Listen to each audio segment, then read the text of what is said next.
Pandi. Di sini saya akan menjawab semua pertanyaan dari rekan saya, Michael, seputar meteorologi dan klimatologi. Nah, karena hari ini Q&A tentang meteorologi, pertanyaan pertamanya adalah meteorologi itu apa sih? Wah, itu pertanyaan yang bagus banget sih, Mike. Nih aku jelasin ya.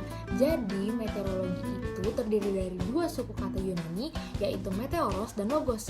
Kalau meteoros itu artinya benda-benda yang ada di udara, sedangkan logos itu merupakan ilmu atau tujuan. Nah, meteorologi sendiri itu merupakan ilmu tentang cuaca atau perakiraan cuaca. Nah, meteorologi ini juga merupakan cabang ilmu dari atmosfer yang mengkaji dua hal, yaitu fisika atmosfer dan kimia atmosfer. Ilmu yang mempelajari proses fisis dan gejala cuaca yang terjadi di dalam atmosfer, terutama pada lapisan bawah, yaitu troposfer. Fokus utama dari meteorologi sendiri ini sih adalah perkiraan cuaca. Oh gitu, luas juga ya ternyata. Nah kan kita mahasiswa kelautan nih Del. Kira-kira kalau meteorologi itu bisa mencakup dalam jurusan kita nggak sih? Secara kan meteorologi aja tadi kan kata kamu kan membahas tentang benda yang ada di udara. Sedangkan jurusan kita kan tentang laut, tentang perairan. Ya jelas ada dong sangkut pautnya, karena meteorologi itu bisa disangkut pautkan dengan laut, di mana meteorologi laut adalah ilmu yang mempelajari fenomena-fenomena fisis serta gejala cuaca yang terjadi di lapisan atmosfer dan interaksinya dengan laut gitu. Wih oke juga penjelasannya. Tapi kayak ada yang belum dijelasin nih. Nama mata kuliah kita kan meteorologi dan klimatologi. Nah yang baru kamu jelasin kan meteorologi aja. Kalau klimatologi itu apa sih? Oh iya, maaf banget ya skip masalah klimatologi. Ini aku jelasin. Jadi klimatologi itu ilmu yang mempelajari keadaan rata-rata, ekstrim-ekstrim, frekuensi, serta persebaran berbagai unsur cuaca. Misalnya kayak penyinaran matahari, suhu, penguapan, kawasan, curah hujan, angin, dan tekanan udara. Wah berarti keduanya berkesinambungan ya. Baik lagi nih pertanyaannya, kalau klimatologi sendiri itu punya peran apa sih dalam kelautan? Nah, karena balik lagi ke perannya ke dalam dunia kelautan jurusan kita, tentunya ada dong perannya, karena klimatologi kelautan itu mempelajari tentang iklim atau keadaan atau kondisi rata-rata cuaca yang lazim atau yang wajar gitu pada suatu daerah tertentu dalam waktu yang cukup lama atau sepanjang musim gitu. Nah, klimatologi laut itu sendiri menekankan hubungan timbal balik antara iklim dan lautan. Gitu sih kurang lebihnya. Kalau pokok pembahasan sendiri apa aja sih? Ya kalau bahas pokok bahasan sih, wah banyak banget sih. Mending aku bacain aja soalnya takut ada yang ke-skip. Kalau pokok bahasannya itu ada komposisi atmosfer, unsur cuaca, iklim, klasifikasi awan, curah hujan, instrumen meteorologi dan klimatologi, massa udara, istilah penting meteorologi, radiasi matahari dan bumi, klasifikasi iklim, sirkulasi umum atmosfer dan angin lokal, iklim dan lingkungan, serta website atau aplikasi yang bisa kita gunakan untuk melihat perkiraan cuaca. Nah, dari semua pokok bahasan yang udah aku paparin secara general, kamu mau tahu yang mana dulu nih? Komposisi atmosfer dulu nih kayaknya menarik banget deh. Dari dasarnya gitu kali ya. Atmosfer sendiri tuh apa sih? Terus fungsinya atmosfer itu apa? Oh, boleh. Komposisi atmosfer ya. Jadi, kalau atmosfer itu juga berasal dari suku kata Yunani loh, dari atmos dan sphaira. Kalau atmos itu uap dan sphaira itu semacam kayak bulatan atau lapisan gas yang mengelilingi bumi. Nah, definisi atmosfer sendiri adalah lapisan udara yang mengelilingi bumi dengan ketebalan kurang lebih 1000 km dari permukaan bumi. Nah, lapisan ini terdiri dari beberapa jenis gas loh yang merupakan unsur dan senyawa kimia. Fungsi atmosfer sendiri ada 4. Yang pertama, sebagai payung kehidupan bumi, yang mana artinya atmosfer ini tuh kayak ngelindungi bumi gitu loh, paham kan lah ya? Wah lengkap juga. Tapi mau nanya deh, tadi kan kamu bilang kalau misalkan atmosfer itu lapisan gas ya. Nah gas apa sih yang ada di atmosfer?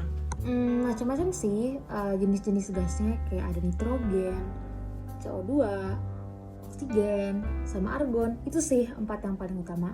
Pasti tiap gas tuh punya peran gak sih? Boleh nggak dijelasin peran dari nitrogen, oksigen, dan CO2? Oke, jadi peran dari unsur-unsur gas yang ada di dalam atmosfer itu beda-beda dong. Nah, jadi nitrogen itu merupakan unsur yang paling mendominasi dong, sesuai dengan apa yang aku bilang tadi. itu juga ada alasannya loh. Karena nitrogen itu merupakan unsur yang penting banget karena bagian dari senyawa organik. Nah, sedangkan O2 itu juga sangat penting bagi kehidupan untuk mengubah zat makanan jadi zat energi untuk hidup. Dan terakhir, CO2 itu yang paling dikit karena itu dihasilkan dari pembakaran bahan bakar, pernafasan manusia dan hewan, dan dibutuhkan juga oleh para tanaman, serta kenaikan konsentrasi CO2 dalam atmosfer itu akan menyebabkan kenaikan suhu di bumi loh. Jadi CO2 itu paling dikit, sedangkan nitrogen itu yang paling banyak. Nah, setahu aku tuh ya, atmosfer tuh ada lapis-lapisannya. Yang belakangnya fair itu loh, tapi apa ya, kayaknya lupa juga. Oh, yang belakang fair itu emang lapisannya. Nah, lapisannya itu sendiri ada 4. Dari yang paling bawah ya, pertama itu troposfer, itu yang paling dekat sama bumi. Yang kedua itu ada stratosfer. Nah, yang ketiga itu ada mesosfer.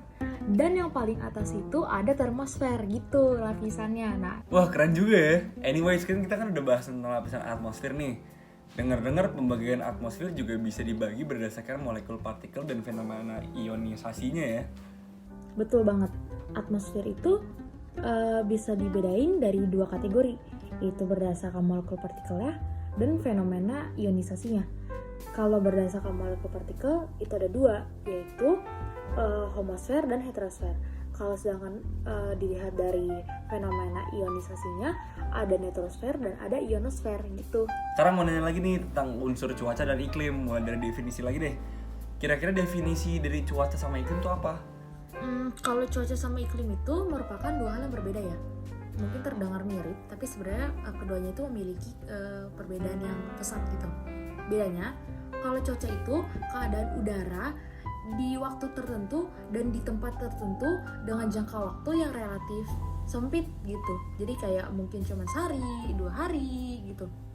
Nah, sedangkan iklim itu merupakan keadaan cuaca dalam waktu yang lumayan panjang, kira-kira 1 tahun, yang penyelidikannya itu bisa dilakukan minimal ya 10 tahun gitu. Jadi emang kayak untuk menentukan iklim satu daerah gitu. Jadi membutuhkan penyelidikan yang lama dan meliputi wilayah yang luas, kayak misalkan di satu negara gitu, kayak Indonesia nih, iklimnya apa? Iklimnya tropis gitu. Nah, iklim sendiri itu ada 4 jenis. Yang pertama itu tropis, subtropis, iklim sedang, sama iklim dingin. Nah, balik lagi, negara kita ini setelah diselidiki dalam waktu yang lama, Indonesia ini memiliki iklim tropis, di mana iklim tropis ini cuma punya 2 cuaca, yaitu musim penghujan dan musim kemarau dengan waktu masing-masing gitu. Faktor yang mempengaruhinya apa? Nah, kalau faktor yang mempengaruhi iklim itu sebenarnya cuma 1, yaitu matahari, di mana matahari ini bisa disebut sebagai kendali iklim. Cuman ada juga unsur-unsur yang mempengaruhi iklim, kayak misalnya suhu udara, tekanan udara, kelembapan udara, curah hujan, dan awan itu sendiri. Jadi awan itu juga mempengaruhi ya kepada iklim gitu. Tadi kan kamu nyebut angina. Angina tuh jenisnya apa aja sih? Jadi angin itu bisa dikategorikan berdasarkan 2 hal, yaitu berdasarkan lokasi dia bertiup sama berdasarkan waktu berlangsung dan arahnya. Kalau ditinjau dari tempat dia bertiup itu ada 4. Yang pertama angin darat, angin laut, angin lembah, sama angin gundung. Bedanya kalau dari angin laut sama angin darat itu selain lokasinya bisa dilihat juga dari arahnya. Kalau angin laut itu anginnya berhembus dari laut ke darat, sedangkan angin darat itu berhembus dari darat ke laut. Lengkap banget penjelasannya, aku langsung ngerti. Tapi boleh dijelasin nggak cara pakai alatnya? Oke, di sini aku mau ngejelasin tentang cara pemakaian anemometer. Anemometer sendiri adalah alat yang digunakan untuk mengukur kecepatan udara dan suhu udara. Dan alat ini tuh simple banget, alat itu kecil segini, praktis banget untuk dibawa kemana-mana. Cuman aku kan nggak punya alatnya, jadi aku mau ngejelasin dari laptop aku aja. Aku udah siapin gambarnya, jadi bisa dilihat di sini tuh ada baling-balingnya. Dimana kalau ada angin bertiup, baling-baling ini akan muter, kipas ini akan muter dan akan mentransfer datanya ke monitor ini untuk dibaca datanya. Cara pemakaiannya gampang banget. Di sini kalian bisa lihat ada tombol mode sama ada tombol set. Kalau kalian mau nyalain alatnya, tinggal pencet tombol mode agak lama, lalu nanti akan muncul angka-angkanya di sini, yang mana menandakan alat ini sudah siap untuk dioperasikan. Kalau kalian mau matiin alatnya, tinggal pencet tombol mode sama set secara berbarengan dan nggak perlu nunggu waktu lama, alat ini akan langsung mati. Alat ini kalau mau dipakai, pokoknya kalian tinggal letakin aja alat ini di tangan kalian, dan kalian harus posisinya tuh kalau bisa agak tinggi ya.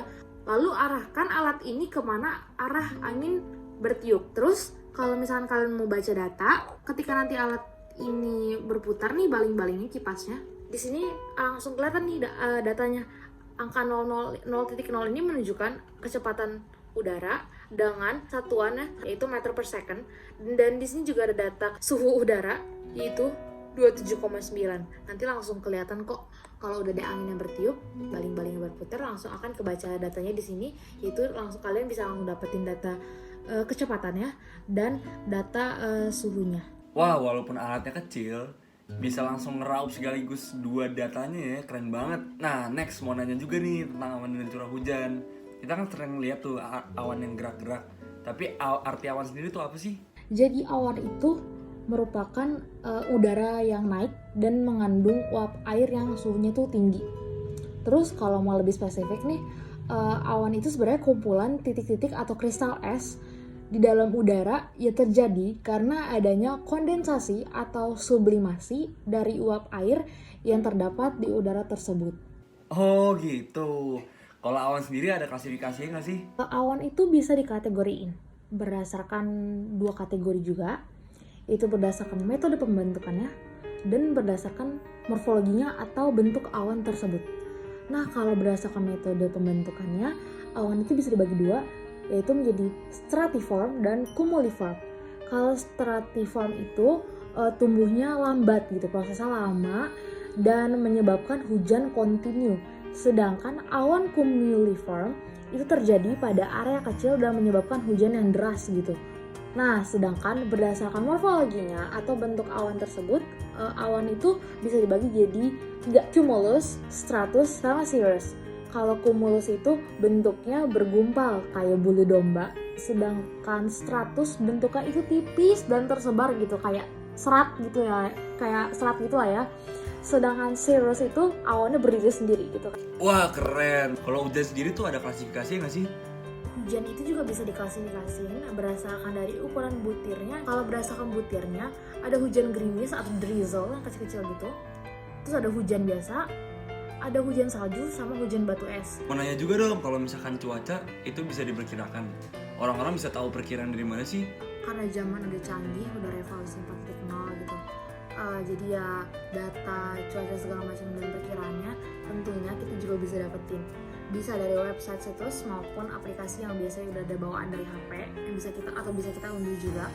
Jadi kalau misalkan dari website itu kita bisa ambil dari situs BMKG, The Weather Channel, terus ada Vlogs, terus Weather by Weatherbug, abis itu atau ada aplikasi Weather Underground, ada aplikasi Dark Sky, ada aplikasi One Weather, ada aplikasi info BMKG, dan ada juga aplikasi bawaan iOS namanya Weather.